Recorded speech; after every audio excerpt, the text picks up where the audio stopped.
के लाखों नौकरी करने वाले लोगों के लिए सरकार एक अच्छी खबर लेकर आई है। अक्सर लोग नौकरी बदलते समय अपने पुराने पीएफ खाते को भूल जाते हैं, खासकर जब उसमें कम पैसे बचे हों। ऐसे में हजारों लाखों छोटे पीएफ खाते इनऑपरेटिव हो जाते हैं और करोड़ों रुपए सिस्टम में फंसे रह जाते हैं। ईपीएफ एंड एमपी एक्ट के मुताबिक ईपीएफओ मेंबर्स को अपना पैसा निकालने के लिए क्लेम करना होता है, लेकिन यह देखने में आया है कि कई मामलों में पीएफ अकाउंट में पैसा बहुत कम है, इसलिए मेंबर्स की इनमें दिलचस्पी नहीं है।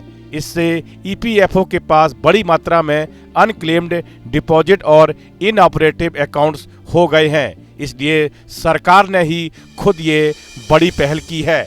अब सरकार ने फैसला किया है कि जिन ईपीएफओ खातों में 1000 रुपये या उससे कम पैसा जमा है, उनका पैसा खुद वापस किया जाएगा। सबसे बड़ी राहत की बात यह है कि इसके लिए आपको किसी दफ्तर के चक्कर नहीं लगाने पड़ेंगे। प्रक्रिया को आसान बनाया जाएगा ताकि पैसा सीधे आपके खाते में पहुंच सके। पीएफ नियमों के अनुसार अगर किसी खाते में लगातार 36 महीने यानी 3 साल तक कोई नया योगदान यानी कि ना कर्मचारी की तरफ से और ना कंपनी की तरफ से जमा नहीं होता है, तो उसे इनऑपरेटिव या निष्क्रिय मान लिया जाता है। वर्तमान में ईपीएफओ के पास लगभग 31.86 लाख खाते हैं, जिनमें 10,903 करोड़ रुपए जमा है। सरकार ने सबसे पहले उन 7.11 लाख खातों को चुना है जिनमें शेष राशि 1000 से कम है। इन खातों में जमा कुल 30.52 करोड़ रुपए सीधे ग्राहकों के बैंक अकाउंट में भेजे जाएंगे। सरकार से पुराने खातों को बंद नहीं कर रही, बल्कि पूरे सिस्टम को आधुनिक बना रही है।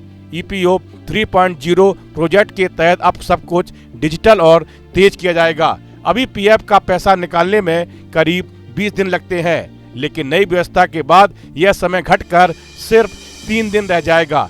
जिन क्लेम में कोई गड़बड़ी नहीं होगी, उन्हें कंप्यूटर सिस्टम खुद ही जांच कर तुरंत मंजूर कर देगा। इससे अफसरों के चक्कर खत्म होंगे, भ्रष्टाचार रुकेगा और पूरी प्रक्रिया ज्यादा पारदर्शी और आसान हो जाएगी।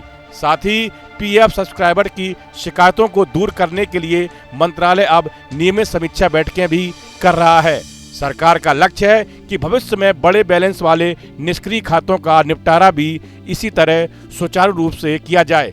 इस कदम से न केवल ईपीएफओ का पुराना डेटाबेस साफ होगा, बल्कि लाखों कर्मचारियों को उनकी मेहनत की कमाई बिना किसी परेशानी के वापस मिल सकेगी। प्राइवेट सेक्टर में काम करने वाले लोगों के लिए पीएफ एक अनिवार्य सरकारी बचत योजना है। इसमें कर्मचारी अपनी बेसिक सैलरी का 12% हिस्सा कंट्रीब्यूट करता है, जबकि कंपनी भी इतना ही योगदान देती है। एम्प्लॉयर के कंट्रीब्यूशन में से 8.33% कर्मचारी पेंशन योजना में जाता है। ईपीएफ अकाउंट में जमा रकम पर ब्याज भी मिलता है। इस वीडियो में फिलहाल इतना ही। आप बने रहिए न्यूज नेशन के डिजिटल प्लेटफॉर्म के साथ। आपके मोबाइल पर तुरंत आएगी ब्रेकिंग न्यूज। स्क्रीन पर सबसे पहले दिखेगी बड़ी खबर। देश दुनिया की हर खबर एक जगह। अब आपके मोबाइल पर तुरंत फटाफट इंस्टॉल कीजिए न्यूज नेशन ऐप और रखिए खुद को अपडेट।